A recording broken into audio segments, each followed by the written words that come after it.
जो आप संगतां ने पाठ सरवण किया है। धन गुरु ग्रंथ साहिब जी के 783 अंग ते गुरु अर्जन देव जी की सोई रागणी के अंदर रचना। ये पावन शब्द एक इतिहासिक पक्ष भी रखता है। जिस वक्त धन गुरु अर्जन देव जी ने श्री हरमंदिर साहब अमृतसर सरोवर की गुरु का चक वस गया सी, उस प्रभु परमात्मा का शुकराना करदे होया इस पावन शब्द को उच्चारण किया। दूसरा, इस पावन शब्द का इतिहासिक पक्ष ये भी है, जदों धन गुरु ग्रंथ साहिब जी को नदेड़ की धरती ते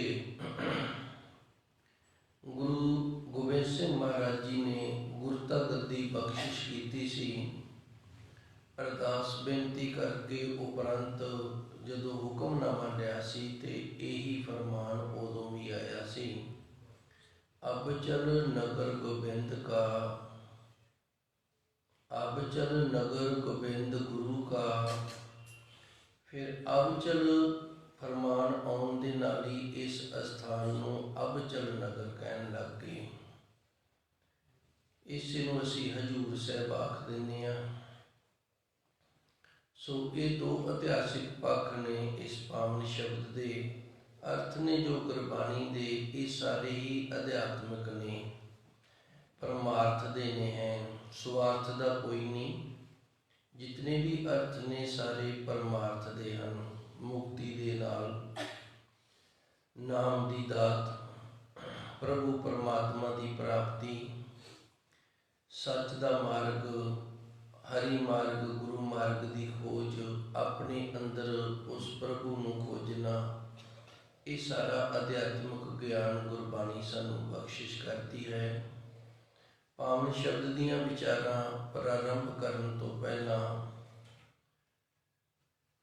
धन गुरु महाराज जी सच्चे सतगुरु ने जो कृपा करके इस पावन शब्द के अंदर सानू दसे है, उसनूं थोड़ा समझ लीए ताकि शब्द की सानू सोझी आ जाए।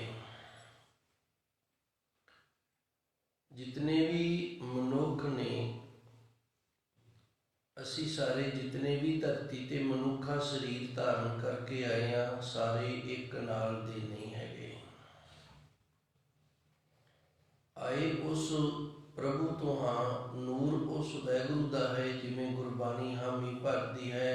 अवल अलह नूर अपाया, कुदरत के सब बंदे। उस प्रभु परमात्मा का नूर पैदा किया हुआ है, जिस तो असी सारे बने हुए हाँ। जदों उस तो असी आउंदे हां ते फिर इस धरती ते आन के पहुँच के साडे विच वखरेवा हो जाता है। इनू इस तरह समझना पएगा, असी सारे जानते हाँ बदल ने जिहड़े ये समुंदर चों उठते हैं। समुंदर चों जदों बदल उठते ने, कुछ वर्षा जिहड़ी वो समुंदर दे विच ही हो जाती है, कुछ वर्षा धरती ते हुंदी है, जिंदे नाल धरती हरियावल नाल भर जाती है, हरी भरी हो जाती है। कुछ वर्षा पहाड़ां ते हुंदी है, ये पानी कुछ जम के बर्फ बन जाता है, हौली हौली फिर वो घुरदा रहिंदा है। इस तरह एक वहा जिन्हों असी नदी जां दरिया आख दिंदे हां, नहर आख दिंदे हां, ये जाके फिर समुंदर दे विच लीन हो जाता है। रस्ते दे विच चलदा होया कई खेतां दे विच हरियावल दिंदा है, कई पंछी पशुआं नूं उन्हां दी प्यास दूर करके नवां जीवन उन्हां नूं दिंदा है। कई थावां इस तरह दियां भी ने जिथे मींह पै जाता है, जिन्हों असी बंजर धरती आखदे हां, उत्थे कुछ भी नहीं हुंदा। जदों भगत कबीर जी ने इस नूं वेखिया संसार नूं, क्योंकि भगत ने जिहड़े वो ਉਹ ਅੰਤਰ ਬਿਰਤੀ ਦੇ ਨਾਲ ਜਦੋਂ ਸੰਸਾਰ ਨੂੰ ਵੇਖਦੇ ਨੇ, ਉਸ ਵਕਤ ਫਿਰ ਉਸ ਨੂੰ ਆਪਣੇ ਸ਼ਬਦਾਂ ਦੇ ਵਿੱਚ, ਬਾਣੀ ਦੇ ਵਿੱਚ ਬਿਆਨ ਕਰਦੇ ਨੇ।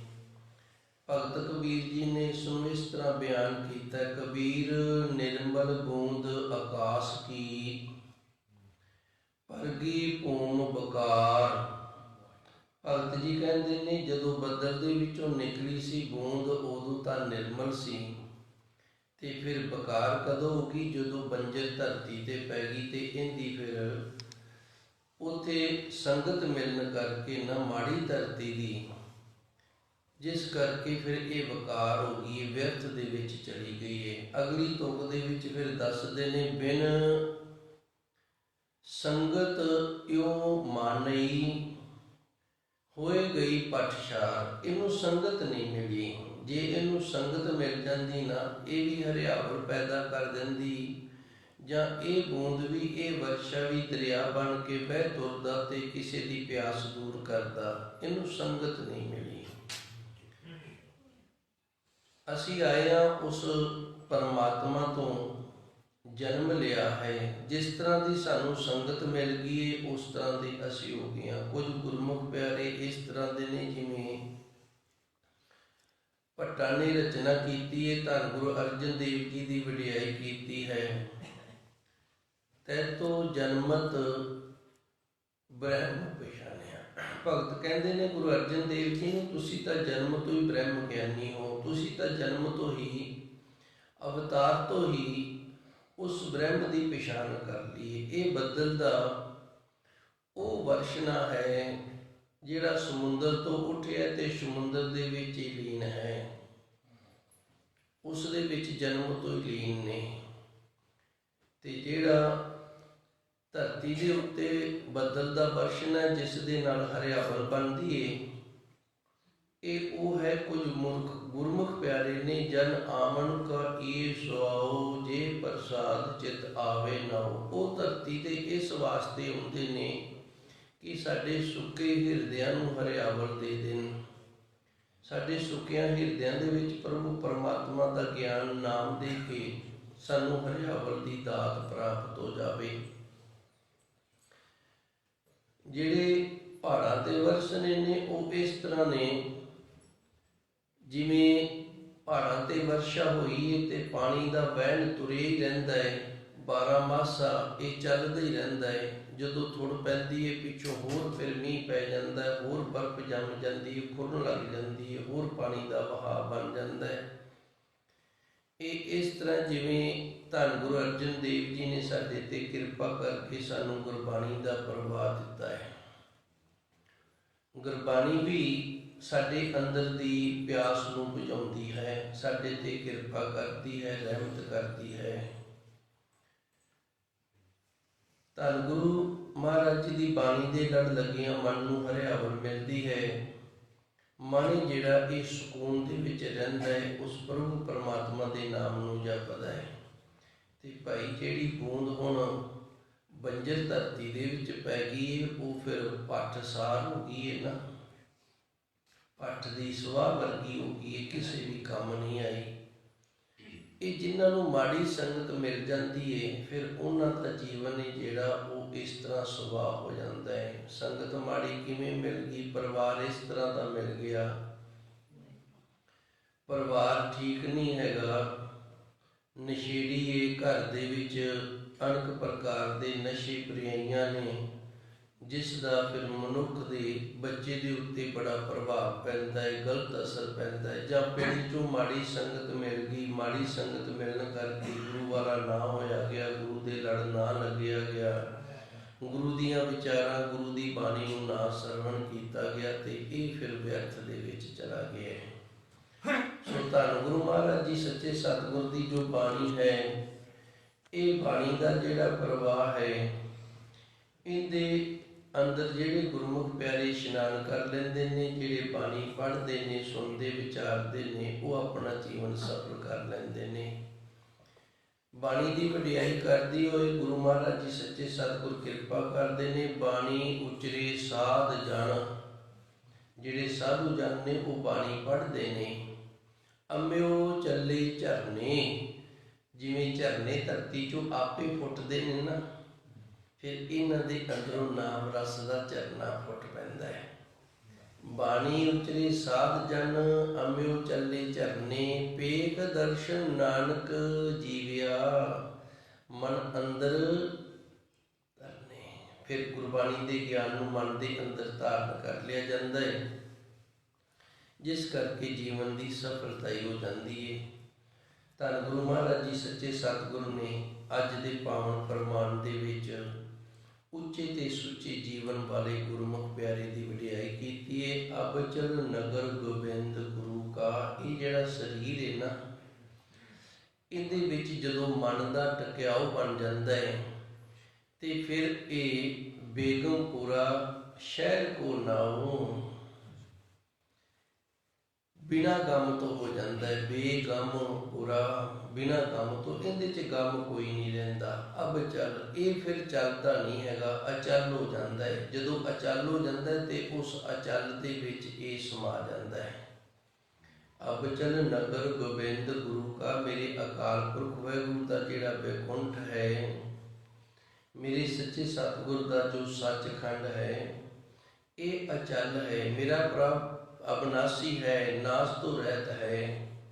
ਨਾਮ ਜਪਤ ਸੁਖ ਪਾਇਆ ਰਾਮ, ਉਸ ਤੋਂ ਸੁਖ ਦੀ ਪ੍ਰਾਪਤੀ ਜਿਹੜੀ ਅਬਚਲ ਹੋਣ ਵਾਲੀ, ਅਟਲ ਹੋਣ ਵਾਲੀ, ਅਬਨਾਸੀ ਹੋਣ ਵਾਲੀ, ਇਹ ਨਾਮ ਨੂੰ ਜਪਣ ਕਰਕੇ ਹੀ ਪ੍ਰਾਪਤ ਹੁੰਦੀ ਹੈ। ਮੈਂ ਇੱਕ ਵਾਰੀ ਫਿਰ ਥੋੜੀ ਜਿਹੀ ਮਿਹਨਤ ਕਰਦੇ ਹਾਂ ਤਾਂ ਕਿ ਗੱਲ ਦੀ ਸਮਝ ਆ ਜਾਵੇ। ਸਾਡੀ ਸੁਰਤ ਪਤਾ ਨਹੀਂ ਤੁਰੀ ਕਿ ਨਹੀਂ ਤੁਰੀ, ਅਸੀਂ ਪਤਾ ਨਹੀਂ ਕਿੰਨੀ ਕੁ ਗੱਲ ਨੂੰ ਸਮਝਦੇ ਹਾਂ, ਕਿੰਨੀ ਕੁ ਗੱਲ ਸਮਝ ਦੇ ਵਿੱਚ ਸਾਨੂੰ ਆਉਂਦੀ ਹੈ ਜਾਂ ਨਹੀਂ ਆਉਂਦੀ, ਇਸ ਦਾ ਮੈਨੂੰ ਕੋਈ ਗਿਆਨ ਨਹੀਂ। ਕੋਸ਼ਿਸ਼ ਹੈ, ਯਤਨ ਹੈ ਕਿ ਤੁਹਾਨੂੰ ਗੁਰਬਾਣੀ ਦੀ ਸਮਝ ਆ ਜਾਵੇ। ਗੁਰੂ ਮਹਾਰਾਜ ਜੀ ਸੱਚੇ ਸਤਿਗੁਰ ਨੇ ਵਡਿਆਈ ਕੀਤੀ ਹੈ। ਅਬਚਲ, ਅਬਚਲ ਦਾ ਅਰਥ ਹੁੰਦਾ ਹੈ ਜਿਹੜਾ ਕਦੇ ਵੀ ਨਾਸ ਨਾ ਹੋਵੇ। ਨਗਰ ਦਾ ਅਰਥ ਹੈ ਜਿੱਥੇ ਵਸੋਂ ਹੁੰਦੀ ਹੈ। ਇਹ ਜਿਹੜਾ ਨਾਸ ਤੋਂ ਰਹਿਤ ਨਗਰ ਹੈ ਗੋਬਿੰਦ, ਇਹ ਗੋਬਿੰਦਪੁਰੀ ਹੈ, ਭਾਵ ਬੈਕੁੰਠ ਹੈ, ਸੱਚਖੰਡ ਹੈ ਗੁਰੂ ਕਾ, ਤੇ ਇੱਥੇ ਵਾਸ ਹੈ ਜਿਹੜਾ, ਇਹ ਗੁਰੂ ਦਾ ਵਾਸਾ ਹੈ। ਨਾਮ ਜਪਤ ਸੁਖ ਪਾਇਆ ਰਾਮ, ਉਸ ਪ੍ਰਭੂ ਪਰਮਾਤਮਾ ਦਾ ਨਾਮ ਜਪ ਕੇ ਸੁਖ ਦੀ ਪ੍ਰਾਪਤੀ ਹੁੰਦੀ ਹੈ। ਹੁਣ ਆਪਾਂ ਇਤਿਹਾਸਿਕ ਪੱਖ ਜੋ ਉਹ ਵੀ ਥੋੜਾ ਵਿਚਾਰ ਲਈਏ। ਜਦੋਂ ਸ੍ਰੀ ਅੰਮ੍ਰਿਤਸਰ ਸਾਹਿਬ ਸੇਵਾ ਸੰਪੰਨ ਹੋਈ ਸੀ ਗੁਰੂ ਮਹਾਰਾਜ ਜੀ ਸੱਚੇ ਸਤਿਗੁਰੂ ਨੇ ਉਦੋਂ ਇਹ ਸ਼ਬਦ ਉਚਾਰਨ ਕੀਤਾ ਵੀ ਇਹ ਨਗਰੀ ਹੈ ਜਿਹੜੀ, ਇਹ ਕਦੇ ਵੀ, ਇਹ ਪਾਵਨ ਅਸਥਾਨ, ਇਹ ਤੀਰਥ ਜਿਹੜਾ, ਇਹ ਕਦੇ ਵੀ ਨਾਸ ਨਹੀਂ ਹੋਏਗਾ। ਇਹ ਅਟਲ ਹੈ, ਇਹ ਅਮਰ ਹੈ, ਕਿਉਂਕਿ ਇਹ ਪਰਮਾਤਮਾ ਦਾ ਘਰ ਹੈ ਸ੍ਰੀ ਹਰਿਮੰਦਰ ਸਾਹਿਬ। ਜਿਹੜਾ ਵੀ ਇੱਥੇ ਨਾਮ ਨੂੰ ਜਪ ਲਵੇਗਾ ਉਹਨੂੰ ਸੁੱਖ ਦੀ ਪ੍ਰਾਪਤੀ ਹੋਵੇਗੀ ਜੀ। ਮਨ ਇੱਛੇ ਸੇਈ ਫਲ ਪਾਏ, ਕਰਤੈ ਆਪ ਵਸਾਇਆ ਰਾਮ। ਬੈਕੁੰਠ ਉਸ ਪ੍ਰਭੂ ਪਰਮਾਤਮਾ ਦਾ ਆਪ ਦਾ ਵਸਾਇਆ ਹੋਇਆ ਹੈ। ਉਸ ਵਾਹਿਗੁਰੂ ਨੇ ਆਪ ਇਸ ਦੇ ਵਿੱਚ ਵਾਸਾ ਕੀਤਾ ਹੋਇਆ ਹੈ, ਤੇ ਜਿਹੜੇ ਉਸ ਦੇ ਨਾਲ ਜੁੜ ਜਾਂਦੇ ਨੇ, ਉਸ ਦੇ ਹੋ ਜਾਂਦੇ ਨੇ, ਉਹ ਉਸ ਦੇ ਵਿੱਚ ਜਾ ਕੇ ਉੱਥੇ ਅਭੇਦ ਹੋ ਜਾਂਦੇ ਨੇ। ਮਨ ਇੱਛੇ ਸਹੀ ਫਲ ਪਾਏ, ਮਨ ਇੱਛਤ ਜਿਹੜੇ ਫਲ ਨੇ ਉਹਨਾਂ ਦੀ ਪ੍ਰਾਪਤੀ ਹੁੰਦੀ ਹੈ। ਕਰਤੇ ਆਪ ਵਸਾਇਆ ਰਾਮ, ਕਿਉਂਕਿ ਆਪ ਅਕਾਲ ਪੁਰਖ ਵਾਹਿਗੁਰੂ ਨੇ ਇਹ ਵਸਾਉਣਾ ਕੀਤਾ ਹੈ। ਤੇ ਇਤਿਹਾਸਿਕ ਪੱਖ ਜਿਹੜਾ ਹੈ ਉਹਨੂੰ ਇਸ ਤਰ੍ਹਾਂ ਸਮਝ ਲਈਏ, ਸ੍ਰੀ ਅੰਮ੍ਰਿਤਸਰ ਸਾਹਿਬ ਮਨ ਇੱਛੇ ਸਹੀ ਫਲ ਪਾਏ, ਕਰਤੇ ਆਪ ਵਸਾਇਆ ਰਾਮ। ਇਸ ਪਾਵਨ ਤੀਰਥ ਤੇ ਜਿਹੜਾ ਆ ਜਾਂਦਾ ਹੈ, ਜਿਹੜਾ ਪੁੱਜ ਜਾਂਦਾ ਹੈ, ਸ਼ਰਧਾ ਭਾਵਨਾ ਦੇ ਨਾਲ ਇਸ਼ਨਾਨ ਕਰਕੇ ਦਰਸ਼ਨ ਦਿਦਾਰੇ ਹੁੰਦੇ ਨੇ, ਫਿਰ ਉਹਦੇ ਮਨ ਇੱਛਤ ਫਲ ਨੇ ਜਿਹੜੇ ਉਹਨੂੰ ਪ੍ਰਾਪਤ ਹੋ ਜਾਂਦੇ ਨੇ, ਕਿਉਂਕਿ ਉਸ ਆਪ ਅਕਾਲ ਪੁਰਖ ਵਾਹਿਗੁਰੂ ਨੇ ਇਸ ਨੂੰ ਬਣਾਇਆ ਹੋਇਆ ਹੈ, ਇਸ ਨੂੰ ਵਸਾਇਆ ਹੋਇਆ ਹੈ। ਬੱਧੋ ਪੁਰਖ ਬਧਾਤੇ ਤਾਂ ਤੂੰ ਸੋਹਿਆ, ਵਸਦੀ ਸਗਨ ਅਪਾਰ ਰਾਮਦਾਸ ਪੁਰ। ਉਸ ਪਰਮਾਤਮਾ ਨੇ ਇਸ ਨੂੰ ਬੰਨ੍ਹਿਆ, ਇਸ ਦੀ ਸੇਵਾ ਕਰਵਾਈ, ਇਸ ਨੂੰ ਬਣਾਇਆ ਹੈ, ਤੇ ਇਹ ਵਡਿਆਈ ਹੈ ਜਿਹੜੀ ਇਹ ਧੰਨ ਗੁਰੂ ਰਾਮਦਾਸ ਮਹਾਰਾਜ ਜੀ ਸੱਚੇ ਸਤਿਗੁਰ ਦੀ ਹੈ, ਜਿਸ ਦੇ ਕਰਕੇ ਇੱਥੇ ਬੜੀ ਸੰਘਣੀ ਵਸੋਂ ਹੈ। ਬੜੇ ਗੁਰਮੁਖ ਪਿਆਰੇ ਜਿਹੜੇ ਨੇ ਉਹ ਇੱਥੇ ਵਸਦੇ ਹਨ ਜੀ। ਕਰਤੈ ਆਪ ਵਸਾਇਆ ਸਰਬ ਸੁਖ ਪਾਇਆ, ਪੁੱਤ ਭਾਈ ਸਿੱਖ ਵਿਗਾਸੇ। ਕਰਤੇ ਆਪ ਵਸਾਇਆ, ਜਿਨ੍ਹਾਂ ਨੂੰ ਉਸ ਅਕਾਲ ਪੁਰਖ ਵਾਹਿਗੁਰੂ ਨੇ ਆਪਣੇ ਨਾਮ ਦੀ ਦਾਤ ਬਖਸ਼ਿਸ਼ ਕਰਕੇ ਅੰਦਰ ਦੀ ਅਵਸਥਾ ਉੱਚੀ ਤੇ ਸੁੱਚੀ ਬਖਸ਼ਿਸ਼ ਕਰ ਦਿੱਤੀ ਹੈ, ਉਹਨਾਂ ਦਾ ਵਾਸਾ ਉਸ ਪਰਮਾਤਮਾ ਦੇ ਵਿੱਚ ਹੋ ਜਾਂਦਾ ਹੈ। ਸਰਬ ਸੁਖ ਪਾਇਆ, ਉਹ ਸਾਰੇ ਪ੍ਰਕਾਰ ਦੇ ਸੁਖ ਨੇ ਜਿਹੜੇ ਉਹ ਪ੍ਰਾਪਤ ਕਰ ਲੈਂਦੇ ਨੇ। ਤੇ ਪਿੱਛੇ ਜੋ ਪਰਿਵਾਰ ਹੈ, ਪੁੱਤ ਭਾਈ ਸਿੱਖ ਬਗਾਸੇ, ਇਹ ਵੀ ਸਾਰੇ ਪ੍ਰਸੰਨ ਹੋ ਜਾਂਦੇ ਨੇ। ਮਗਰਲੇ ਪਰਿਵਾਰ ਹੈ ਜਿਹੜਾ 21 ਕੁੱਲਾਂ ਉਸ ਦੀਆਂ ਤਰ ਜਾਂਦੀਆਂ ਨੇ। ਕਰਤੇ ਆਪ ਵਸਾਇਆ, ਸ੍ਰੀ ਹਰਿਮੰਦਰ ਸਾਹਿਬ ਆਪ ਅਕਾਲ ਪੁਰਖ ਵਾਹਿਗੁਰੂ ਨੇ ਵਸਾਇਆ। ਸਰਬ ਸੁਖ ਪਾਇਆ, ਇਹਦੇ ਵਿੱਚ ਸਾਰੇ ਪ੍ਰਕਾਰ ਦੇ ਸੁਖ ਪ੍ਰਾਪਤ ਨੇ। ਇੱਥੇ ਸਾਰੇ ਪ੍ਰਕਾਰ ਦੇ ਸੁਖ ਨੇ। ਪੁੱਤ ਭਾਈ ਸਿੱਖ ਬਗਾਸੇ, ਭਾਵੇਂ ਕਿਸੇ ਦਾ ਕੋਈ ਪੁੱਤ ਵਸਦਾ ਹੈ, ਭਾਵੇਂ ਕਿਸੇ ਦਾ ਕੋਈ ਭਰਾ ਵਸਦਾ ਹੈ, ਭਾਵੇਂ ਗੁਰੂ ਮਹਾਰਾਜ ਜੀ ਦੇ ਸਿੱਖ ਨੇ, ਇਹ ਸਾਰੇ ਇੱਥੇ ਖੁਸ਼ ਰਹਿੰਦੇ ਹਨ ਜੀ। ਗੁਣ ਗਾਵਹਿ ਪੂਰਨ ਪਰਮੇਸ਼ਰ, ਕਾਰਜ ਆਇਆ ਰਸੇ। ਬੈਕੁੰਠ ਦੀ ਪ੍ਰਾਪਤੀ ਦਾ ਜਿਹੜਾ ਕਾਰਜ ਹੈ, ਮੁਕਤੀ ਦੀ ਜਿਹੜੀ ਦਾਤ ਹੈ, ਇਹ ਨਾਮ ਜਪਣ ਦੇ ਨਾਲ ਪ੍ਰਾਪਤ ਹੁੰਦੀ ਹੈ। ਜਿਹੜਾ ਗੁਰਮੁਖ ਪਿਆਰਾ ਉਸ ਪ੍ਰਭੂ ਦੇ ਗੁਣ ਗਾਇਨ ਕਰਦਾ ਹੈ, ਪੂਰੇ ਪਰਮੇਸ਼ਰ ਦੇ, ਉਸ ਦਾ ਜੀਵਨ ਮੁਕਤ ਵਾਲਾ ਕਾਰਜ ਜਿਹੜਾ ਇਹ ਰਾਸ ਹੋ ਜਾਂਦਾ ਹੈ। ਇਸ ਪਾਵਨ ਸਥਾਨ ਤੇ ਵੀ ਜਦੋਂ ਅਸੀਂ ਪ੍ਰਭੂ ਪਰਮਾਤਮਾ ਵਾਹਿਗੁਰੂ ਦੇ ਗੁਣ ਗਾਇਨ ਕਰਦੇ ਹਾਂ, ਪੂਰੇ ਪਰਮੇਸ਼ਰ ਦੇ ਇੱਥੇ ਗੁਣ ਗਾਇਨ ਕਰਦੇ ਹਾਂ, ਕਾਰਜ ਆਇਆ ਰਾਸੀ, ਫਿਰ ਹਰ ਪ੍ਰਕਾਰ ਦਾ ਕਾਰਜ ਗੁਰੂ ਕਿਰਪਾ ਕਰਦਾ ਰਾਸ ਹੁੰਦਾ ਹੈ ਜੀ। ਪ੍ਰਭ ਆਪ ਸੁਆਮੀ ਆਪੇ ਰੱਖਾ, ਆਪ ਪਿਤਾ ਆਪ ਮਾਇਆ। ਉਹ ਅਕਾਲ ਪੁਰਖ ਵਾਹਿਗੁਰੂ ਇਤਨੀ ਸਮਰੱਥਾ ਵਾਲਾ ਹੈ। ਇਹ ਗੁਣ ਜਿਹੜਾ ਕੇਵਲ ਤੇ ਕੇਵਲ ਉਸ ਦੇ ਵਿੱਚ ਹੀ ਹੈ। ਇਹ ਦਾਤ ਜਿਹੜੀ, ਇਹ ਵਡਿਆਈ ਜਿਹੜੀ, ਇਹ ਪ੍ਰਭੂ ਪਰਮਾਤਮਾ ਦੇ ਵਿੱਚ ਹੈ, ਹੋਰ ਕਿਸੇ ਵਿੱਚ ਇਹ ਗੁਣ ਨਹੀਂ। ਜੋ ਸਾਰਿਆਂ ਦੇ ਵਿੱਚ ਵਿਆਪਕ ਹੈ ਤੇ ਸਾਰਿਆਂ ਦੀ ਆਪ ਰੱਖਿਆ ਕਰਦਾ ਹੈ, ਕਿਸੇ ਦੀ ਮਾਤਾ ਬਣ ਕੇ, ਕਿਸੇ ਦਾ ਪਿਤਾ ਬਣ ਕੇ, ਕਿਸੇ ਦਾ ਪੁੱਤਰ ਬਣ ਕੇ, ਕਿਸੇ ਦਾ ਪਤੀ ਬਣ ਕੇ, ਉਹ ਵਾਹਿਗੁਰੂ ਪਰਮਾਤਮਾ ਆਪ ਰੱਖਿਆ ਕਰਦਾ ਹੈ। ਸਭ ਨੂੰ ਆਪ ਉਹ ਸੰਭਾਲਣ ਵਾਲਾ ਹੈ। ਪ੍ਰਭ ਆਪ ਸੁਆਮੀ, ਉਹ ਅਕਾਲ ਪੁਰਖ ਵਾਹਿਗੁਰੂ ਆਪ ਹੀ ਸਾਡਾ ਮਾਲਕ ਹੈ, ਆਪ ਹੀ ਸਾਡਾ ਸੁਆਮੀ ਹੈ। ਆਪੇ ਰੱਖਾ, ਤੇ ਆਪ ਹੀ ਸਾਨੂੰ ਰੱਖਣ ਵਾਲਾ ਹੈ, ਸਾਡੀ ਰੱਖਿਆ ਕਰਨ ਵਾਲਾ ਹੈ। ਆਪ ਪਿਤਾ ਆਪ ਮਾਇਆ, ਸਾਡੀ ਜਦੋਂ ਰੱਖਿਆ ਕਰਦਾ ਹੈ, ਕਿਤੇ ਪਿਤਾ ਬਣ ਕੇ ਕਰਦਾ ਹੈ, ਕਿਤੇ ਮਾਇਆ ਮਾਤਾ ਬਣ ਕੇ ਕਰਦਾ ਹੈ। ਜਾਂ ਇਸ ਤਰ੍ਹਾਂ ਸਮਝ ਲਈਏ, ਜਦੋਂ ਸਾਡੀ ਰੱਖਿਆ ਕਰਦਾ ਹੈ ਤੇ ਮਾਤਾ ਪਿਤਾ ਦੀ ਤਰ੍ਹਾਂ ਕਰਦਾ ਹੈ। ਜਿਵੇਂ ਮਾਤਾ ਪਿਤਾ ਆਪਣੇ ਬੱਚੇ ਦੀ ਰੱਖਿਆ ਕਰਦਾ ਹੈ, ਉਸ ਤਰ੍ਹਾਂ ਉਹ ਅਕਾਲ ਪੁਰਖ ਵਾਹਿਗੁਰੂ ਸਾਡੀ ਰੱਖਿਆ ਕਰਦਾ ਹੈ। ਆਪ ਹੀ ਸਾਨੂੰ ਪੈਦਾ ਕਰਨ ਵਾਲਾ ਹੈ ਤੇ ਆਪ ਹੀ ਪਾਲਣ ਵਾਲਾ, ਆਪ ਹੀ ਸਾਡੀ ਰੱਖਿਆ ਕਰਨ ਵਾਲਾ ਹੈ ਜੀ। ਕਹੋ ਨਾਨਕ ਸਤਿਗੁਰ ਬਲਿਹਾਰੀ, ਜਿਨਹੁ ਠਾਣ ਸੁਹਾਇਆ। ਗੁਰੂ ਜੀ ਰਹਿਮਤ ਕਰਦੇ ਨੇ, ਅਸੀਂ ਸੱਚੇ ਸਤਿਗੁਰ ਤੋਂ ਵਾਰਨੇ ਬਲਿਹਾਰਨੇ ਜਾਂਦੇ ਹਾਂ। ਜੇ ਸੱਚੇ ਸਤਿਗੁਰ ਦੀ ਕਿਰਪਾ ਰਹਿਮਤ ਦੇ ਨਾਲ ਇਹ ਥਾਂ ਨੇ ਜਿਹੜਾ ਇਹ ਸ਼ੋਭਨੀਕ ਹੋ ਗਿਆ। ਸੁਹਾਇਆ ਦਾ ਅਰਥ ਹੁੰਦਾ ਸ਼ੋਭਨੀਕ ਹੋ ਜਾਣਾ, ਸੁਖ ਦੇਣ ਵਾਲਾ ਹੋ ਜਾਣਾ। ਗੁਰਮੁਖਾਂ ਦੇ ਜਿਹੜੇ ਹਿਰਦੇ ਨੇ, ਜਿਨ੍ਹਾਂ ਵਿੱਚ ਉਸ ਪ੍ਰਭੂ ਪਰਮਾਤਮਾ ਨੇ ਕਿਰਪਾ ਕੀਤੀ, ਆਪਣਾ ਵਾਸਾ ਕਰ ਲਿਆ, ਉਹਨਾਂ ਗੁਰਮੁਖਾਂ ਦੇ ਹਿਰਦੇ ਵੀ ਸੁਖ ਦੇਣ ਵਾਲੇ ਹੋ ਜਾਂਦੇ ਨੇ, ਸ਼ੋਭਨੀਕ ਹੋ ਜਾਂਦੇ ਨੇ। ਪਾਵਨ ਤੀਰਥ ਸ੍ਰੀ ਹਰਿਮੰਦਰ ਸਾਹਿਬ, ਇਹ ਵੀ ਸੁਖ ਦੇਣ ਵਾਲਾ ਹੈ ਜੀ। ਘਰ ਮੰਦਰ ਹਟ ਨਾਲੇ ਸੋਏ, ਜਿਸ ਵਿੱਚ ਨਾਮ ਨਿਵਾਸੀ ਰਾਮ। ਜਿਸ ਗੁਰਮੁਖ ਪਿਆਰੇ ਦੇ ਅੰਦਰ ਪ੍ਰਭੂ ਪਰਮਾਤਮਾ ਦਾ ਨਾਮ ਵਾਸਾ ਕਰ ਲੈਂਦਾ ਹੈ, ਉਹ ਭਾਵੇਂ ਘਰ ਦੇ ਵਿੱਚ ਰਵੇ, ਭਾਵੇਂ ਮੰਦਰ ਦੇ ਵਿੱਚ ਰਵੇ, ਭਾਵੇਂ ਕੋਈ ਰੁਜ਼ਗਾਰ ਕਰਨ ਦੇ ਲਈ ਹੱਟ ਦੁਕਾਨ ਆਦਿਕ ਦੇ ਵਿੱਚ ਰਵੇ, ਉਹ ਹਰ ਥਾਂ ਤੇ ਸੋਹੇ ਸ਼ੋਭਨੀਕ ਹੋ ਜਾਂਦਾ ਹੈ। ਜਦੋਂ ਸੱਚੇ ਸਤਿਗੁਰ ਦੀ ਕਿਰਪਾ ਹੋ ਜਾਂਦੀ ਹੈ, ਰਹਿਮਤ ਹੋ ਜਾਂਦੀ ਹੈ, ਬਖਸ਼ਿਸ਼ਾਂ ਹੋ ਜਾਂਦੀਆਂ ਨੇ, ਇਹ ਅਵਸਥਾ ਹੈ, ਇਹਨੂੰ ਸਮਝਾਇਆ ਨਹੀਂ ਜਾ ਸਕਦਾ। ਜਿਸ ਨੂੰ ਇਸ ਦੀ ਪ੍ਰਾਪਤੀ ਹੈ ਉਸ ਨੂੰ ਗੱਲ ਦੀ ਸਮਝ ਆਏਗੀ, ਦੂਜੇ ਨੂੰ ਗੱਲ ਦੀ ਸਮਝ ਵੀ ਨਹੀਂ ਆਉਂਦੀ। ਅੰਦਰ ਦੀ ਬਿਰਤੀ ਹੈ ਮਨੁੱਖ ਦੀ, ਅੰਦਰ ਦੀ ਸੁਰਤ ਹੈ ਮਨੁੱਖ ਦੀ, ਉਹ ਅੰਦਰੋਂ ਸੁਰਤ ਕਰਕੇ, ਅੰਦਰੋਂ ਬਿਰਤੀ ਕਰਕੇ ਕਿਹਦੇ ਨਾਲ ਜੁੜਿਆ ਹੋਇਆ ਹੈ। ਗੱਲ ਇਹ ਮੈਨੇ ਰੱਖਦੀ ਹੈ।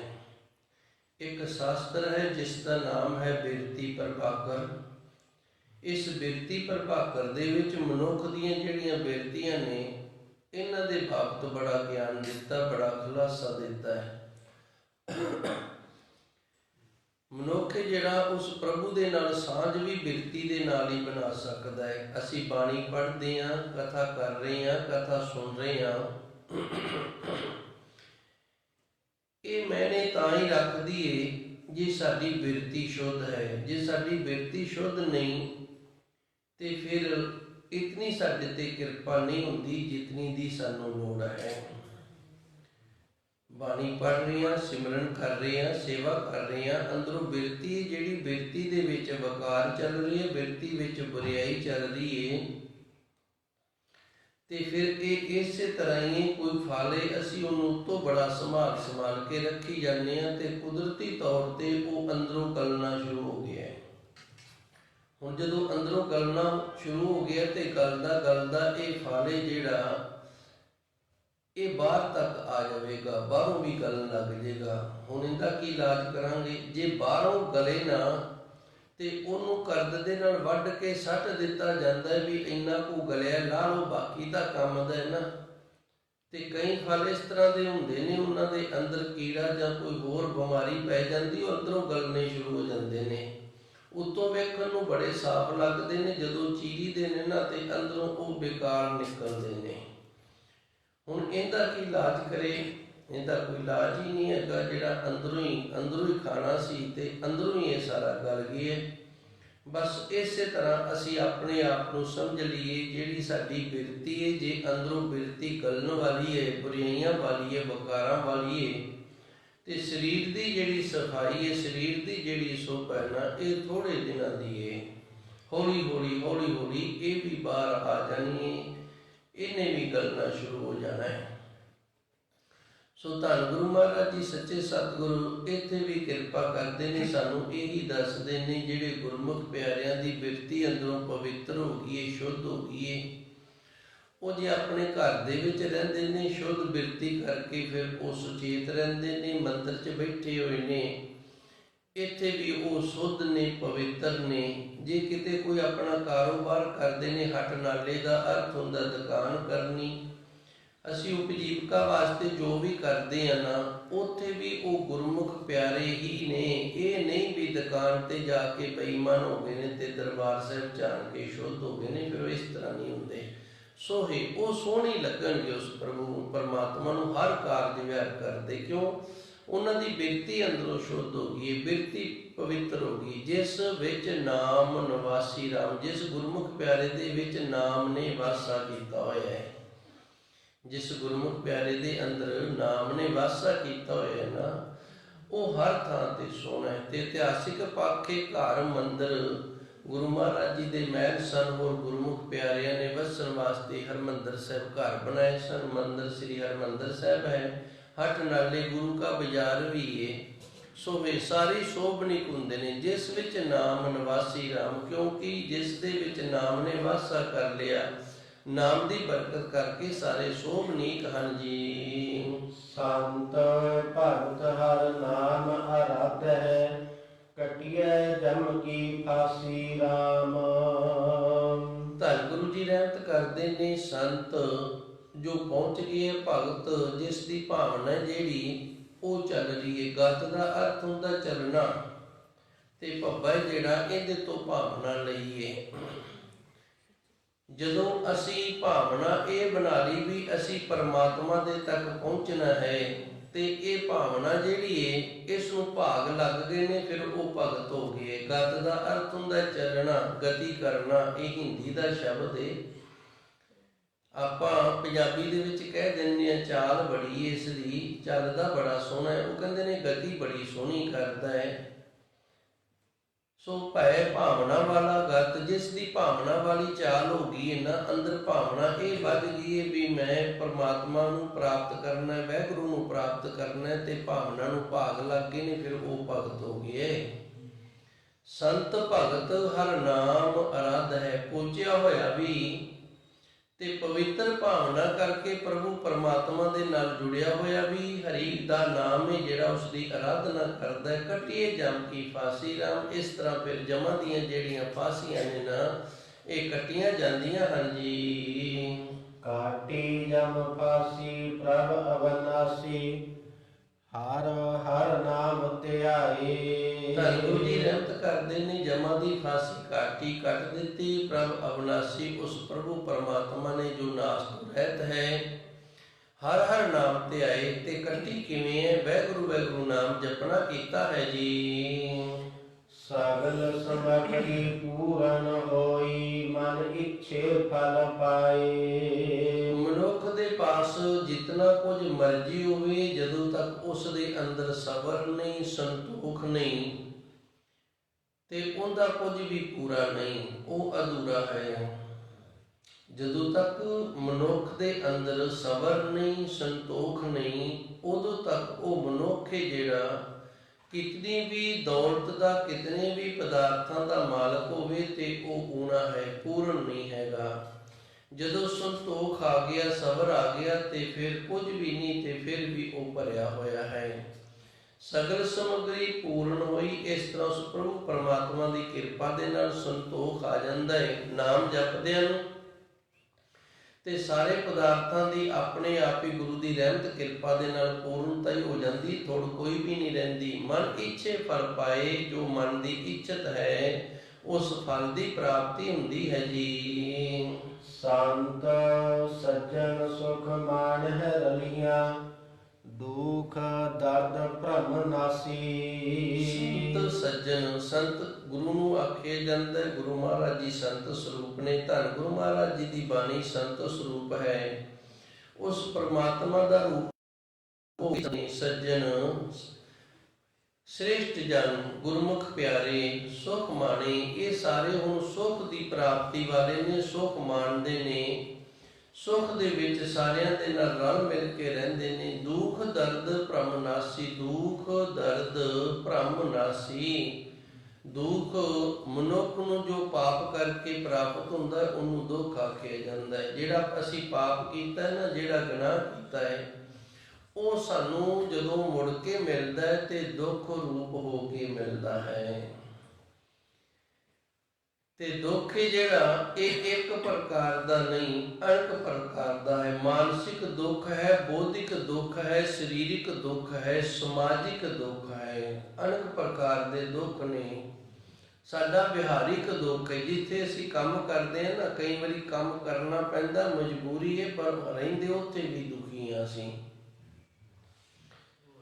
ਕਿਉਂ ਦੁਖੀ ਹਾਂ? ਕੋਈ ਨਾ ਕੋਈ ਪਾਪ ਗੁਨਾਹ ਜ਼ਰੂਰ ਕੀਤਾ ਹੈ, ਜਿਸ ਦਾ ਫਲ ਅਸੀਂ ਭੋਗ ਰਹੇ ਹਾਂ। ਮਨ ਸਾਡਾ ਦੁਖੀ, ਅਸੀਂ ਜ਼ਰੂਰ ਕਿਸੇ ਦਾ ਮਨ ਦੁਖੀ ਕੀਤਾ ਹੋਏਗਾ, ਜਿਸ ਕਰਕੇ ਅੱਜ ਸਾਡਾ ਮਨ ਦੁਖੀ ਹੈ। ਸਾਡੇ ਸਰੀਰ ਨੂੰ ਦੁੱਖ ਹੈ, ਅਸੀਂ ਕਿਸੇ ਦੇ ਸਰੀਰ ਨੂੰ ਜ਼ਰੂਰ ਚੋਟ ਪਹੁੰਚਾਈ ਹੋਵੇਗੀ। ਤੇ ਦਰਦ ਜਿਹੜਾ, ਜਿਵੇਂ ਅਸੀਂ ਕਹਿ ਦਿੰਦੇ ਹਾਂ ਮੇਰੀ ਲੱਤ ਦਰਦ ਕਰਦੀ ਹੈ, ਮੇਰਾ ਸਿਰ ਦਰਦ ਕਰਦਾ ਹੈ, ਇਹ ਵੀ ਇੱਕ ਪ੍ਰਕਾਰ ਦਾ ਪਾਪ ਦਾ ਹੀ ਫਲ ਹੈ, ਕੀਤੇ ਹੋਏ ਕਰਮ ਦਾ ਫਲ ਹੈ। ਭ੍ਰਮ, ਜਿਹੜਾ ਭਰਮ ਦੇ ਵਿੱਚ ਪੈ ਜਾਣਾ, ਨਾਸੀ, ਇਹ ਸਾਰਿਆਂ ਦਾ ਨਾਸ ਹੋ ਜਾਂਦਾ ਹੈ ਜਦੋਂ ਸੱਚੇ ਸਤਿਗੁਰ ਦੀ ਕਿਰਪਾ ਹੋ ਜਾਵੇ, ਅੰਦਰ ਨਾਮ ਦਾ ਵਾਸਾ ਹੋ ਜਾਵੇ। ਸੰਤ ਸੱਜਣ, ਜਿਹੜੇ ਗੁਰਮੁਖ ਪਿਆਰੇ ਸੰਤ ਸੱਜਣ ਹੋ ਗਏ ਨੇ, ਸੁੱਖ ਦੇ ਵਿੱਚ ਉਸ ਪਰਮਾਤਮਾ ਦੇ ਨਾਮ ਦੇ ਨਾਲ ਜੁੜ ਕੇ ਰਲੀਆਂ ਮੰਨਦੇ ਨੇ, ਫਿਰ ਉਹਨਾਂ ਨੂੰ ਨਾ ਦੁੱਖ ਤੇ ਨਾ ਦਰਦ ਤੇ ਨਾ ਹੀ ਕਿਸੇ ਪ੍ਰਕਾਰ ਦਾ ਵਹਿਮ ਭਰਮ ਰਹਿੰਦਾ ਹੈ ਜੀ।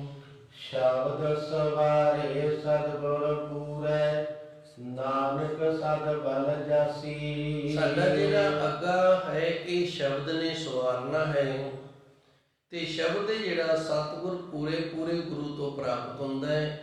ਧੰਨ ਗੁਰੂ ਜੀ ਰਹਿਮਤ ਕਰਦੇ ਨੇ, ਅਸੀਂ ਆਪਣੇ ਗੁਰੂ ਤੋਂ ਵਾਰਨੇ ਬਲਿਹਾਰਨੇ ਜਾਂਦੇ ਹਾਂ, ਜਿਹੜੇ ਗੁਰੂ ਦੀ ਕਿਰਪਾ ਦੇ ਨਾਲ ਸਾਨੂੰ ਵਾਹਿਗੁਰੂ ਸ਼ਬਦ ਉਸ ਪਰਮਾਤਮਾ ਦੀ ਆਰਾਧਨਾ ਕਰਨ ਦੇ ਲਈ ਪ੍ਰਾਪਤ ਹੋਇਆ ਹੈ ਜੀ। ਦਾਤ ਖਸਮ ਕੀ ਪੂਰੀ ਹੋਈ, ਨਿਤ ਨਿਤ ਚੜ੍ਹੈ ਸਵਾਈ ਰਾਮ। ਉਸ ਪਰਮਾਤਮਾ ਦੀਆਂ ਦਾਤਾਂ ਨੇ ਜੋ ਸਾਨੂੰ ਬਖਸ਼ ਕਰ ਰਿਹਾ ਹੈ। ਕੁਝ ਅਸੀਂ ਮੰਗ ਕੇ ਲੈ ਲੈਂਦੇ ਹਾਂ, ਕੁਝ ਸਾਡੇ ਕਰਮਾਂ ਦੇ ਨਾਲ ਸਾਨੂੰ ਮਿਲ ਜਾਂਦੀਆਂ ਨੇ। ਕਈ ਵਾਰੀ ਅਸੀਂ ਬਾਣੀ ਪੜ੍ਹਦੇ ਹੁੰਦੇ ਹਾਂ, ਸਿਮਰਨ ਕਰਦੇ ਹਾਂ, ਤੇ ਉਦੋਂ ਮਨ ਦੇ ਵਿੱਚ ਖਿਆਲ ਇਹ ਹੁੰਦਾ ਵੀ ਸਾਨੂੰ ਇਸ ਚੀਜ਼ ਦੀ ਪ੍ਰਾਪਤੀ ਹੋ ਜਾਵੇ, ਸਾਨੂੰ ਇਹ ਚੀਜ਼ ਮਿਲ ਜਾਵੇ। ਫਿਰ ਇਹ ਦਾਤ ਹੈ ਜਿਹੜੀ ਉਸ ਪ੍ਰਭੂ ਤੋਂ ਮਿਲ ਜਾਂਦੀ, ਕਿਉਂਕਿ ਇਹ ਸਭ ਤੋਂ ਵੱਡੀ ਅਰਦਾਸ ਹੈ। ਅਰਦਾਸ ਹੈ ਜਿਹੜੀ ਅਸੀਂ ਖੜੇ ਹੋ ਕੇ ਗੁਰੂ ਦੇ ਅੱਗੇ ਕਰਦੇ ਹਾਂ, ਇਹ ਵੀ ਅਰਦਾਸ ਹੈ। ਤੇ ਬਾਣੀ ਪੜ੍ਹਦੇ ਹਾਂ, ਮਨ ਦੇ ਵਿੱਚ ਜਿਹੜਾ ਖਿਆਲ ਫੁਰਨਾ ਬਣਨਾ ਨਾ, ਇਹ ਵੀ ਅਰਦਾਸ ਹੈ। ਇਸ ਦਾ ਇੱਕ ਹਵਾਲਾ ਹੈ ਆਪਣੇ ਕੋਲੇ। ਜਦੋਂ ਧੰਨ ਗੁਰੂ ਹਰਗੋਬਿੰਦ ਸਾਹਿਬ ਮਹਾਰਾਜ ਜੀ ਨੇ ਭਾਈ ਗੋਪਾਲਾ ਜੀ ਤੋਂ ਜਪਜੀ ਸਾਹਿਬ ਦੀ ਬਾਣੀ ਸਰਵਣ ਕੀਤੀ ਸੀ, ਤੇ 35ਵੀਂ ਪੌੜੀ ਤੇ ਨਾ ਪਾਠ ਪਹੁੰਚ ਗਿਆ ਸੀ। ਕੋਈ ਵੀ ਮਨ ਦੇ ਵਿੱਚ ਫੁਰਨਾ ਨਹੀਂ ਬਣਿਆ। ਤੇ ਗੁਰੂ ਮਹਾਰਾਜ ਜੀ ਸੱਚੇ ਸਤਿਗੁਰ ਬੜੇ ਪ੍ਰਸੰਨ ਹੋ ਗਏ ਵੀ ਭਾਈ ਗੋਪਾਲਾ ਜੀ ਨੇ ਬੜਾ ਸੁੰਦਰ ਸ਼ੁੱਧ ਬਾਣੀ ਪੜ੍ਹੀ ਏ, ਇਹਨੂੰ ਕੀ ਦਿੱਤਾ ਜਾਵੇ। ਤੇ ਗੁਰੂ ਮਹਾਰਾਜ ਜੀ ਨੇ ਆਖਿਆ, ਹੁਣ ਬਾਣੀ ਦਾ ਜਿਹੜਾ ਮੁੱਲ ਹੈ ਨਾ, ਕਿਸੇ ਚੀਜ਼ ਦੇ ਨਾਲ ਨਹੀਂ ਤਾਰਿਆ ਜਾ ਸਕਦਾ। ਇਹਨੂੰ ਕਿਉਂ ਨਾ ਸੰਘਾਸਨ ਹੀ ਦੇ ਦਿੱਤਾ ਜਾਵੇ। ਇਹ ਗੁਰਤਾ ਗੱਦੀ ਜਿਹੜੀ ਇਹਦਾ ਵਾਰਸ ਬਣਾ ਦਿੱਤਾ ਜਾਵੇ। ਇੰਨੇ ਨੂੰ ਕਿਰਪਾ ਹੋ ਗਈ ਏ, ਭਾਈ ਗੋਪਾਲਾ ਜੀ ਦੇ ਅੰਦਰ ਫੁਰਨਾ ਬਣ ਗਏ। ਫੁਰਨਾ ਇਹ ਬਣ ਗਏ ਵੀ ਗੁਰੂ ਮਹਾਰਾਜ ਜੀ ਦੇ ਚੜਾਵੇ ਦੇ ਨਾਲ 2 ਘੋੜੇ ਆਏ ਸਨ, ਜਿਨ੍ਹਾਂ ਤੇ ਸੋਨੇ ਦੀਆਂ ਕਾਠੀਆਂ ਨਾਲ ਮੜੇ ਹੋਏ ਸਨ। ਜਿਹੜੇ ਕਾਠੀਆਂ ਸਨ ਜਿਹੜੀਆਂ ਸੋਨੇ ਨਾਲ ਮੜੀਆਂ ਹੋਈਆਂ ਸੀ। ਤੇ ਗੁਰੂ ਮਹਾਰਾਜ ਜੀ ਫਿਰ ਬਹਿ ਗਏ ਸਿੰਘਾਸਨ ਤੇ। ਜਪਜੀ ਸਾਹਿਬ ਦੀ ਸੰਪੰਨਤਾ ਹੀ ਸੰਪੂਰਨਤਾ ਹੀ ਹੋ ਗਈ। ਤੇ ਸੰਗਤਾਂ ਨੇ ਗੁਰੂ ਜੀ ਨੇ ਹੁਕਮ ਕਰ ਦਿੱਤਾ ਵੀ ਲਿਆਓ ਭਾਈ ਘੋੜਾ ਇੱਕ ਦੇ ਦਿਓ, ਭਾਈ ਗੋਪਾਲਾ ਜੀ ਨੇ ਮੰਗਿਆ। ਤੇ ਭਾਈ ਗੋਪਾਲਾ ਜੀ ਬੜੇ ਪ੍ਰਸੰਨ ਹੋ ਗਏ। ਸੰਗਤਾਂ ਨੇ ਪੁੱਛਿਆ, ਸੱਚੇ ਸਤਿਗੁਰ ਜੀ, ਜਦੋਂ ਬਾਣੀ ਪੜ੍ਹ ਰਹੇ ਸੀ ਤੁਸੀਂ ਸਿੰਘਾਸਨ ਤੋਂ ਕਿਉਂ ਖੜੇ ਹੋ ਗਏ ਸੀ? ਫਿਰ ਗੁਰੂ ਮਹਾਰਾਜ ਜੀ ਨੇ ਸਾਰਾ ਪ੍ਰਸੰਗ ਸੁਣਾਇਆ। ਸੋ ਜਦੋਂ ਅਸੀਂ ਬਾਣੀ ਪੜ੍ਹਦੇ ਹਾਂ, ਜਿਹੜਾ ਮਨ ਦੇ ਵਿੱਚ ਫੁਰਨਾ ਬਣ ਕੇ ਅਰਦਾਸ ਬਣ ਗਈ ਹੈ। ਇਸ ਤਰ੍ਹਾਂ ਗੁਰੂ ਮਹਾਰਾਜ ਜੀ ਸਾਨੂੰ ਦਾਤਾਂ ਕੁਝ ਅਸੀਂ ਮੰਗ ਕੇ ਲੈ ਲੈਂਦੇ ਹਾਂ, ਕੁਝ ਮਿਲ ਜਾਂਦੀ ਹੈ। ਦਾਤ ਖਸਮ ਕੀ ਪੂਰੀ ਹੋਈ, ਨਿਤ ਨਿਤ ਚੜੇ ਸਵਾਈ ਰਾਮ। ਜਿਹੜੀ ਨਾਮ ਦੀ ਦਾਤ ਹੈ ਨਾ, ਇਹ ਦਿਨ ਪ੍ਰਤੀ ਦਿਨ ਸਵਾਈ ਹੋ ਕੇ ਚੜ੍ਹਦੀ ਰਵੇ, ਇਹ ਦਾਤ ਅਸੀਂ ਮੰਗੀਏ। ਤੇ ਇਹੀ ਮਹਾਰਾਜ ਜੀ ਸੱਚੇ ਸਤਿਗੁਰ ਦੀ ਦਾਤ ਹੈ ਨਾ, ਜਿਹੜੀ ਇਹ ਪੂਰੀ ਹੈ। ਦਾਤ ਖਸਮ ਕੀ ਪੂਰੀ ਹੋਈ, ਇਹ ਪੂਰੀ ਦਾਤ ਨਾਮ ਵਾਲੀ ਹੈ ਤੇ ਸਾਡੇ ਮਾਲਕ ਦੀ, ਕਿਉਂਕਿ ਅਸੀਂ ਨਾਮ ਜਪਣ ਵਾਸਤੇ ਆਏ ਹਾਂ। ਤੇ ਨਿਤ ਨਿਤ ਚੜੇ ਸਵਾਈ ਰਾਮ। ਇਹ ਮੇਰੇ ਵਾਹਿਗੁਰੂ ਕਿਰਪਾ ਕਰ, ਸਾਡੇ ਤੇ ਵੀ ਨਾਮ ਵਾਲੀ ਦਾਤ ਹੈ ਜਿਹੜੀ ਇਹ ਹੋ ਜਾਵੇ, ਤੇ ਦਿਨ ਪ੍ਰਤੀ ਦਿਨ ਸਵਾਈ ਹੋ ਕੇ ਚੜੇ ਜੀ। ਪਾਰ ਬ੍ਰਹਮ ਕਸਮਾਨਾ ਕੀਆ, ਜਿਸ ਦੀ ਵੱਡੀ ਵਡਿਆਈ ਰਾਮ। ਕਸਮਾਨਾ ਦਾ ਅਰਥ ਹੁੰਦਾ ਬਖਸ਼ ਲੈਣਾ। ਪਾਰ ਬ੍ਰਹਮ, ਪਾਰਾਵਾਰ ਤੋਂ ਰਹਿਤ ਬ੍ਰਹਮ ਸਰੂਪ ਅਕਾਲ ਪੁਰਖ ਪਰਮਾਤਮਾ ਵਾਹਿਗੁਰੂ, ਇਹਨੇ ਸਾਨੂੰ ਬਖਸ਼ ਲਿਆ ਹੈ। ਜਿਸ ਦੀ ਵੱਡੀ ਵਡਿਆਈ ਰਾਮ, ਇਹ ਵੱਡੀ ਵਡਿਆਈ ਪਰਮਾਤਮਾ ਕੋਲੇ, ਇਹ ਸਾਨੂੰ ਬਖਸ਼ ਲੈਂਦਾ ਹੈ। ਇਹ ਸਾਡੇ ਗੁਨਾਹ ਨੂੰ ਚਿਤਾਰਦਾ ਨਹੀਂ, ਇਹ ਸਾਡੇ ਔਗਣਾਂ ਨੂੰ ਨਹੀਂ ਚਿਤਾਰਦਾ। ਤਾਂ ਹੀ ਇਹਨੂੰ ਦਿਆਲੂ ਤੇ ਕਿਰਪਾਲੂ ਆਖਿਆ ਜਾਂਦਾ ਹੈ। ਇਹ ਦਿਆਲੂ ਹੈ, ਇਹ ਕਿਰਪਾਲੂ ਹੈ। ਇਹਨੇ ਸਾਡਾ ਖਸਮਾਨਾ ਕਰ ਦਿੱਤਾ ਹੈ, ਬਖਸ਼ ਲਿਆ, ਸਾਨੂੰ ਆਪਣਾ ਬਣਾ ਲਿਆ ਹੈ। ਇਹ ਗੁਰੂ ਦੀ ਵੱਡੀ ਵਡਿਆਈ ਹੈ ਜੀ। ਆਦ ਜੁਗਾਦ ਭਗਤਨ ਕਾ ਰਾਖਾ, ਸੋ ਪ੍ਰਭ ਭਇਆ ਦਇਆਲਾ। ਆਦਿ ਕਾਲ ਤੋਂ ਤੇ ਜੁਗਾਦ, ਜਦੋਂ ਯੁੱਗਾਂ ਦਾ ਆਰੰਭ ਹੋਇਆ ਹੈ, ਯੁੱਗਾਂ ਤੋਂ ਪਹਿਲੋਂ ਸਮਾਂ ਨਹੀਂ ਸੀ। ਯੁੱਗਾਂ ਤੋਂ ਪਹਿਲੋਂ ਸਮਾਂ ਨਹੀਂ ਸੀ ਸਾਡੇ ਕੋਲੇ, ਕੋਈ ਵੀ ਤਰੀਕ ਜਾਂ ਡੇਟ ਨਹੀਂ ਸੀ ਹੈਗੀ। ਫਿਰ ਜਦੋਂ ਯੁੱਗਾਂ ਦੀ ਪ੍ਰਾਰੰਭਤਾ ਹੋਈ, ਫਿਰ ਸਾਡੇ ਕੋਲ ਸਮਾਂ ਜਿਹੜਾ ਇਹ ਹੋਇਆ। ਸਮਾਂ ਜਿਹੜਾ ਅਸੀਂ ਆਪਣੇ ਸੁੱਖ ਵਾਸਤੇ ਆਪ ਬਣਾਇਆ ਹੈ। ਆਦ ਜੁਗਾਦ ਭਗਤਨ ਕਾ ਰਾਖਾ, ਉਹ ਅਕਾਲ ਪੁਰਖ ਵਾਹਿਗੁਰੂ ਆਦਿ ਕਾਲ ਤੋਂ ਲੈ ਕੇ ਯੁੱਗਾਂ ਦੇ ਪ੍ਰਾਰੰਭ ਤੇ ਆਪਣੇ ਭਗਤਾਂ ਦੀ ਰੱਖਿਆ ਕਰਨ ਵਾਲਾ ਹੈ। ਸੋ ਪ੍ਰਭ ਭਇਆ ਦਿਆਲਾ, ਜੋ ਪ੍ਰਭੂ ਪਰਮਾਤਮਾ ਆਪਣੇ ਭਗਤਾਂ ਦੀ ਰੱਖਿਆ ਕਰਨ ਵਾਲਾ ਹੈ, ਉਸਨੇ ਸਾਡੇ ਤੇ ਦਇਆ ਕੀਤੀ ਹੈ ਜੀ। ਜੀ ਜੰਤ ਸਭ ਸੁਖੀ ਵਸਾਏ, ਪ੍ਰਭ ਆਪੇ ਕਰ ਪ੍ਰਤਪਾਲਾ।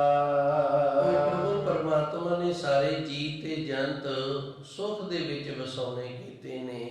ਜਿਤਨੇ ਵੀ ਜੀਵ ਨੇ, ਜੰਤੂ ਨੇ, ਸਾਰਿਆਂ ਨੂੰ ਸੱਚੇ ਸਤਿਗੁਰ ਦੇ ਦਰ ਤੋਂ ਸੁਖ ਦੀ ਪ੍ਰਾਪਤੀ ਹੈ। ਸੁਖੀ ਵਸ ਰਹੇ ਨੇ। ਪ੍ਰਭ ਆਪੇ ਕਰ ਪ੍ਰਤਪਾਲਾ। ਆਪ ਹੀ ਪ੍ਰਭੂ ਪਰਮਾਤਮਾ ਆਪਣੇ ਜੀਵ ਜਨਤਾਂ ਦੀ ਪਾਲਣਾ ਕਰਦਾ ਹੈ ਜੀ। ਦਹਿ ਦਿਸ ਪੂਰ ਰਹਿਆ ਜਸ ਸੁਆਮੀ, ਕੀਮਤ ਕਹਿਣ ਨਾ ਜਾਈ। ਦਹਿ ਦਿਸ, ਇਹ 10 ਦਿਸ਼ਾਵਾਂ ਮੰਨੀਆਂ ਗਈਆਂ ਨੇ।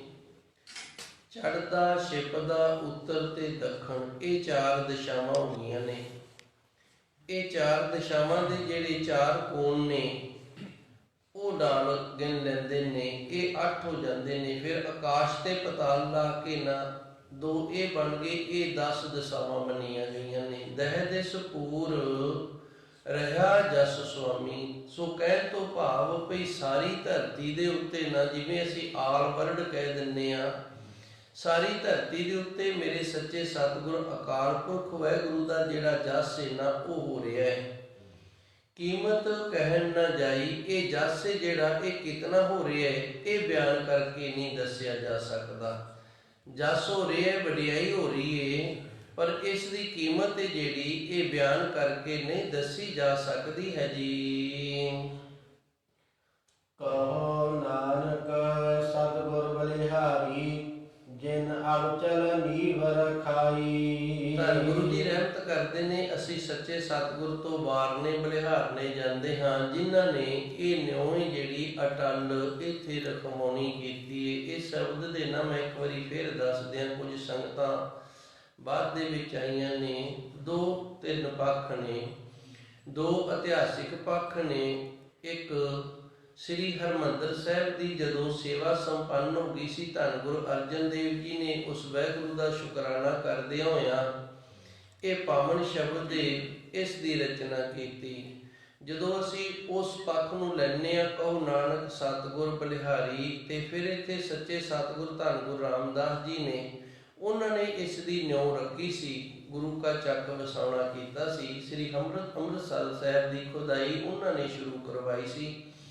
ਧੰਨ ਗੁਰੂ ਅਮਰਦਾਸ ਜੀ ਨੇ ਪ੍ਰੇਰਿਆ ਸੀ। ਉਹਨਾਂ ਨੇ ਕਿਹਾ ਸੀ, ਦੱਸਿਆ ਸੀ, ਕਹੋ ਨਾਨਕ ਸਤਿਗੁਰ ਬਲਿਹਾਰੀ। ਅਸੀਂ ਧੰਨ ਗੁਰੂ ਰਾਮਦਾਸ ਜੀ ਤੋਂ ਵਾਰਨੇ ਬਲਿਹਾਰਨੇ ਜਾਂਦੇ ਹਾਂ। ਜਿਨ ਅਵਚਲ ਨੀਵ ਰਖਾਈ, ਜਿਨ੍ਹਾਂ ਨੇ ਇਸ ਪਾਵਨ ਤੀਰਥ ਦੀ ਅਟਲ ਨਿਉਂ ਰਖਾਣੀ ਕੀਤੀ ਹੈ, ਜੋ ਜੁਗਾ ਜਗਾਂਤਰਾਂ ਦੇ ਤੱਕ ਹੀ ਰਹੇਗੀ।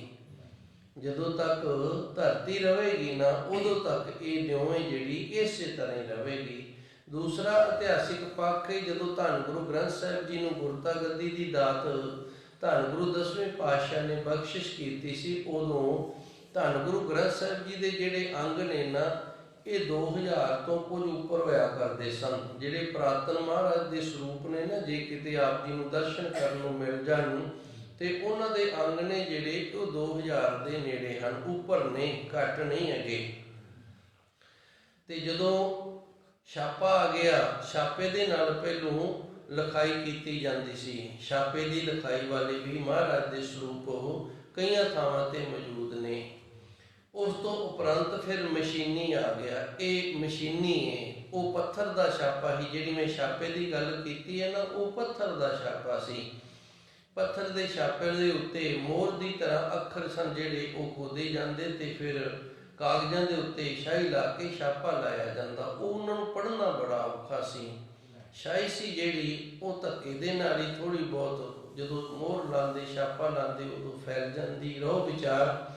ਸੋ ਧੰਨ ਗੁਰੂ ਮਹਾਰਾਜ ਜੀ ਨੇ ਜਦੋਂ ਧੰਨ ਗੁਰੂ ਗ੍ਰੰਥ ਸਾਹਿਬ ਜੀ ਨੂੰ ਗੁਰਤਾ ਗੱਦੀ ਦੀ ਦਾਤ ਬਖਸ਼ਿਸ਼ ਕੀਤੀ ਸੀ, ਉਦੋਂ ਇਹ ਪਾਵਨ ਪਵਿੱਤਰ ਫਰਮਾਨ ਆਇਆ ਸੀ, ਜਿਸ ਕਰਕੇ ਨੰਦੇੜ ਸਾਹਿਬ ਦੀ ਧਰਤੀ ਨੂੰ ਅਵਚਲ ਨਗਰ ਵੀ ਕਹਿਣ ਲੱਗੇ। ਨੰਦੇੜ ਤਾਂ ਕਹਿੰਦੇ ਨੇ, ਧੰਨ ਗੁਰੂ 10ਵੇਂ ਪਾਤਸ਼ਾਹ ਧਰਤੀ ਦੇ ਉੱਤੇ 3 ਵਾਰੀ ਆਏ ਨੇ। 3 ਵਾਰੀ ਦਾ ਜ਼ਿਕਰ ਹੈ, ਵੈਸੇ ਨਹੀਂ ਪਤਾ। 3 ਵਾਰੀ ਦਾ ਜ਼ਿਕਰ ਹੈ ਜਿਹੜਾ ਉਹ ਸਾਨੂੰ ਮਿਲਦਾ ਹੈ। ਇੱਕ ਵਾਰੀ 9 ਨੰਦ ਜਿਹੜੇ ਹੋਏ ਨੇ ਉਹਨਾਂ ਦੇ ਮੁਖੀ ਹੋਏ ਸਨ, ਤੇ ਜਦੋਂ ਇਹ ਪਾਵਨ ਸਥਾਨ ਦੀ ਪ੍ਰਗਟਾਈ ਹੋਈ ਸੀ ਨਾ, ਤੇ ਗੁਰੂ ਜੀ ਨੇ ਕਿਹਾ ਸੀ ਸਾਡੀ ਇੱਥੇ ਧੂਣੀ ਹੈ, ਥੱਲੇ ਚਿਮਟਾ ਹੈ ਭਾਈ। ਜਿਨ੍ਹਾਂ ਨੇ ਇਤਿਹਾਸ ਪੜ੍ਹਿਆ ਉਹਨਾਂ ਨੂੰ ਨਾਲ ਦੀ ਨਾਲ ਹੀ ਗੱਲ ਸੁਣ ਕੇ ਸਮਝ ਆ ਗਈ ਹੋਏਗੀ। ਤੇ ਇੱਕ ਵਾਰੀ ਗੁਰੂ ਮਹਾਰਾਜ ਜੀ ਜਿਹੜੇ ਨੇ ਉਹਨਾਂ ਦਾ ਪ੍ਰਸੰਗ ਹੈ ਜਿਹੜਾ ਹੇਮਕੁੰਟ ਸਾਹਿਬ ਆਪਾਂ ਦਰਸ਼ਨ ਕਰਨ ਜਾਂਦੇ ਆ। ਇੱਥੇ ਧੰਨ ਗੁਰੂ ਮਹਾਰਾਜ ਜੀ ਸੱਚੇ ਸਤਿਗੁਰੂ ਨੇ ਜੋ ਤਪ ਕੀਤਾ ਹੈ ਤੇ ਤੀਜੀ ਵਾਰ ਫਿਰ ਜਦੋਂ ਖਾਲਸਾ ਪੰਥ ਸਾਜਿਆ ਉਦੋਂ ਅਵਤਾਰ ਧਾਰ ਕੇ ਆਏ ਨੇ। ਸੋ ਇਹ ਪਾਵਨ ਫਰਮਾਨ ਜਦੋਂ ਧੰਨ ਗੁਰੂ ਗ੍ਰੰਥ ਸਾਹਿਬ ਜੀ ਸੱਚੇ ਸਤਿਗੁਰੂ ਨੂੰ ਗੁਰਤਾ ਗੱਦੀ ਮਿਲੀ ਸੀ ਉਦੋਂ ਹੁਕਮਨਾਮਾ ਆਇਆ ਸੀ, ਜਦੋਂ ਅਰਦਾਸ ਕਰਕੇ ਲਈ ਸੀ। ਸੋ ਗੁਰੂ ਜੀ ਰਹਿਮਤ ਕਰਦੇ ਨੇ, ਕਹੋ ਨਾਨਕ ਸਤਿਗੁਰ ਬਲਿਹਾਰੀ, ਅਸੀਂ ਆਪਣੇ ਸੱਚੇ ਸਤਿਗੁਰ ਤੋਂ ਵਾਰ ਨਹੀਂ ਬਲਿਹਾਰ ਨਹੀਂ ਜਾਂਦੇ ਆ। ਜਿਨ ਅਵਚਲ ਨੀਮ ਰਖਾਈ, ਤੇ ਇਹਦਾ ਅੰਤਰੀਵ ਅਰਥ ਇਹ ਕਿ ਸਾਡੇ ਅੰਦਰ ਵੀ ਜਦੋਂ ਮਨ ਦਾ ਟਿਕਾਓ ਬਣ ਜਾਂਦਾ ਨਾ, ਅੰਦਰ ਨਾਮ ਦੀ ਅਵਸਥਾ ਪ੍ਰਾਪਤ ਹੋ ਜਾਂਦੀ ਹੈ ਤੇ ਫਿਰ ਸਾਡੇ ਅੰਦਰ ਵੀ ਮਨ ਇੱਧਰ ਉੱਧਰ ਨਹੀਂ ਦੌੜਦਾ। ਆਤਮਾ ਰੂਹ ਜੋ ਸਾਡੇ ਅੰਦਰ ਹੈ ਉਹ ਉਸ ਪ੍ਰਭੂ ਪਰਮਾਤਮਾ ਦਾ ਰੂਪ ਹੋ ਜਾਂਦੀ ਹੈ, ਇਹ ਵੀ ਨਾਸ ਤੋਂ ਰਹਿਤ ਹੋ ਜਾਂਦੀ ਹੈ ਜੀ।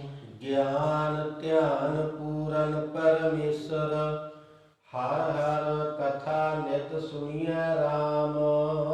ਇਹ ਚੌਥੀ ਪੌੜੀ ਦੇ ਅੰਦਰ ਧੰਨ ਗੁਰੂ ਜੀ ਰਹਿਮਤ ਕਰਦੇ ਨੇ, ਸਾਨੂੰ ਉਪਦੇਸ਼ ਦਿੰਦੇ ਨੇ। ਗੁਰਬਾਣੀ ਜਿਹੜੀ ਇਹ ਜਿੱਥੇ ਸਾਨੂੰ ਨਾਮ ਜਪਣ ਦੇ ਲਈ ਪ੍ਰੇਰਨਾ ਦਿੰਦੀ ਏ, ਉੱਥੇ ਗੁਰਬਾਣੀ ਦੇ ਅੰਦਰ ਗੁਰਬਾਣੀ ਦੀ ਵਡਿਆਈ ਵੀ ਹੈ ਤੇ ਭਗਤੀ ਤੇ ਮਾਰਗ ਦੇ ਉੱਤੇ ਕਿਵੇਂ ਤੁਰਨਾ ਇਹ ਵੀ ਸਾਨੂੰ ਪ੍ਰੇਰਨਾ ਦਿੱਤੀ ਏ।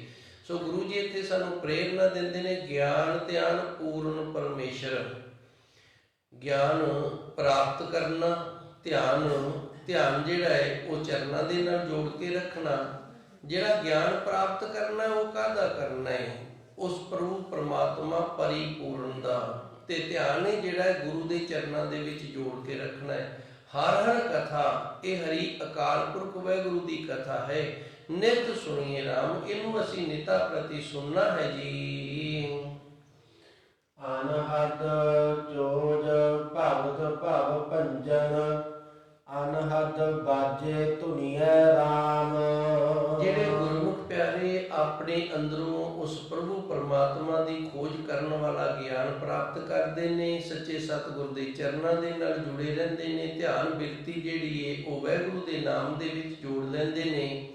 ਵਾਹਿਗੁਰੂ ਦਾ ਜਪ ਸਿਮਰਨ ਕਰਦੇ ਨੇ, ਜਿਨ੍ਹਾਂ ਦੇ ਅੰਦਰ ਉਸ ਪ੍ਰਭੂ ਪਰਮਾਤਮਾ ਦੀ ਕਥਾ ਨਿਤਾ ਪ੍ਰਤੀ ਸੁਣਨ ਦੇ ਨਾਲ ਗਿਆਨ ਦੀ ਅਵਸਥਾ ਬਣ ਜਾਂਦੀ ਹੈ। ਫਿਰ ਉਹਨਾਂ ਦੇ ਅੰਦਰ ਅਨਹਦ ਚੋਜ, ਇਹ ਉਹ ਅਨਹਦ ਸ਼ਬਦ ਹੈ ਜੋ ਪ੍ਰਭੂ ਪਰਮਾਤਮਾ ਦੀ ਧੁਨ ਵਾਲਾ ਹੈ। ਇਹ ਬੜਾ ਚੋਜੀ ਹੈ। ਭਗਤ, ਜਿੰਦੇ ਨਾਲ ਭਗਤ ਉਤਪਨ ਹੁੰਦੇ ਨੇ। ਭਾਵ ਭੰਜਨ, ਇਹ ਸੰਸਾਰ ਹੈ ਜਿਹੜਾ ਇਸ ਦਾ ਨਾਸ ਹੋ ਜਾਂਦਾ ਹੈ। ਫਿਰ ਭਾਵ ਮੁਕਤੀ ਦੀ ਦਾਤ ਪ੍ਰਾਪਤ ਹੋ ਜਾਂਦੀ, ਇਹਦੇ ਤੋਂ ਤਰ ਜਾਈਦਾ ਹੈ। ਅਨਹਦ ਵਾਜੇ ਧੁਨੀਏ ਰਾਮ, ਧੁਨੀਏ ਜਿਹੜੀ ਉਸ ਪ੍ਰਭੂ ਪਰਮਾਤਮਾ ਦੇ ਨਾਮ ਦੀ ਵੱਜਣ ਲੱਗ ਜਾਂਦੀ ਹੈ ਜੀ।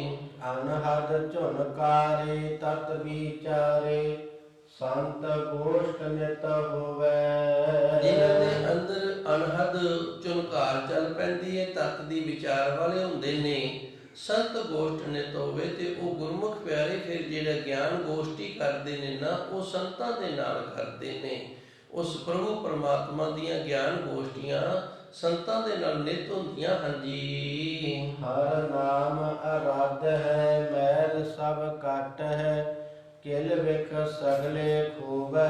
ਹਰੀ ਅਕਾਲ ਪੁਰਖ ਵਾਹਿਗੁਰੂ ਦਾ ਨਾਮ ਅਰਾਧਨ ਦੇ ਨਾਲ ਮੈਲ ਸਾਰੀ ਕੱਟੀ ਜਾਂਦੀ ਹੈ, ਨਾਸ ਹੋ ਜਾਂਦੀ ਹੈ। ਕੀਤੇ ਹੋਏ ਪਾਪ ਜਿਹੜੇ ਨੇ ਇਹ ਸਾਰੇ ਨਾਸ ਹੋ ਜਾਂਦੇ ਹਨ ਜੀ। ਤਹਿ ਜਨਮ ਨ ਮਰਨਾ, ਆਵਨ ਜਾਣਾ ਬਹੁੜ ਨ ਪਾਈਐ ਜੋਨੀਐ।